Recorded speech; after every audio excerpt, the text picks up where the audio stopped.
Last question before I let you go. You guys were there at the Source Awards when Suge got on stage and was like, for all y'all artists who don't want the CEO all up in your videos dancing, come to Death Row. And that set off a chain of events, I feel, that a few months later, Hit 'Em Up drops, and then Vibe called it the East-West War. And I remember when I interviewed Tretch, and he blamed Vibe for that whole situation. Mm-hmm. He said people weren't talking about East Coast, West Coast beef, until Vibe coined it. When you got that motherfucking Vibe magazine, right? Where you see Big and Puff on the cover, East versus West. When I saw that fucking cover, I said, man, what the fuck is going on? Gangsters don't read articles. Niggas on the East Coast like, yo, it's on. Wait till them West Coast niggas come out here. West Coast like, oh, it's on. Wait till them East Coast niggas come out here. So it baited up a whole shit that fucking went down that had just so many cycles of all Biggie followers and riders, all Pac riders, motherfuckers that didn't even know neither one of them, gangster ass motherfuckers. It could have really turned into a motherfucking East Coast, West Coast war.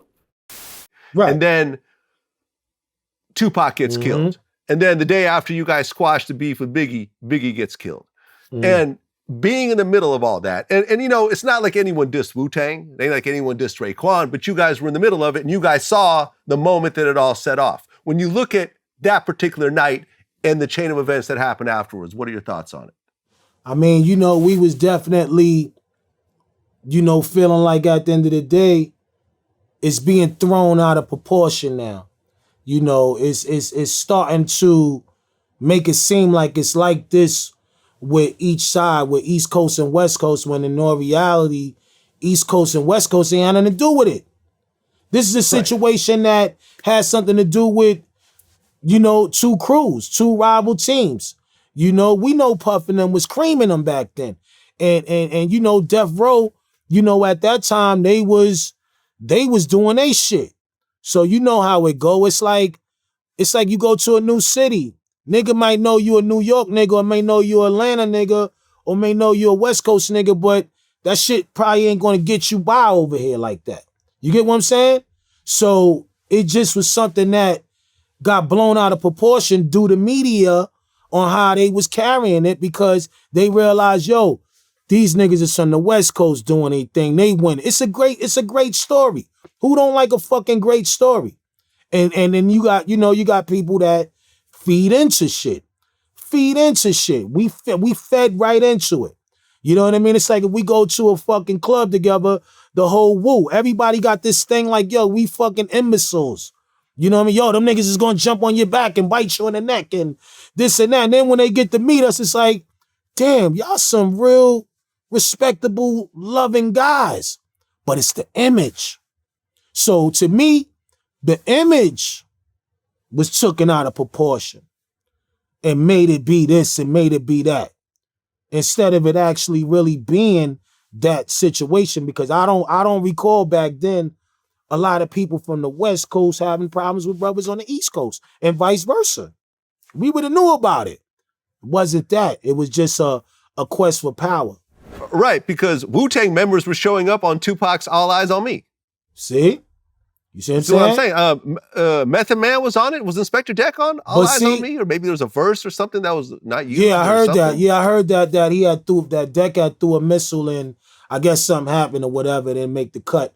But yeah, we never, us personally, we never had an issue with those brothers. And, like I said, we were all young. You got to remember, it was a lot of youngsters, including ourselves, when we came in the game that was getting a come up on, that came from the same cloth that we came from. So that was our way of getting to know each other.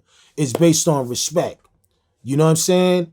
Suge said what he said, and no matter how much we might have been feeling like it was tension with Bad Boy, the tension went from we don't even got no problems with Bad Boy now. Like, yo, why is this guy right here trying to create something? But we never judged it. It's not our business. We don't know what's going on. They not bringing that shit over here. We gonna keep quiet. But we did feel like, yo, the media twisted this shit up into be something else. You know what I mean? Suge said what he said. He got up there. He said it. Oh shit. He went at Puff. You know, Puff came back with the gentleman conversation. And they dealt with it however they wanted to deal with it. We didn't have nothing to deal with that. We didn't have nothing to do with that. You understand what I'm saying? But when you start making it an East Coast, West Coast thing, this is where now it becomes a issue to a degree, a small issue. But we always felt like we wasn't a part of it because we had respect from Death Row. We had respect from Bad Boy. Like I said, it was just a competitive sport back in the 90s that had everybody going bonkers, my nigga. Everybody was just bonkers.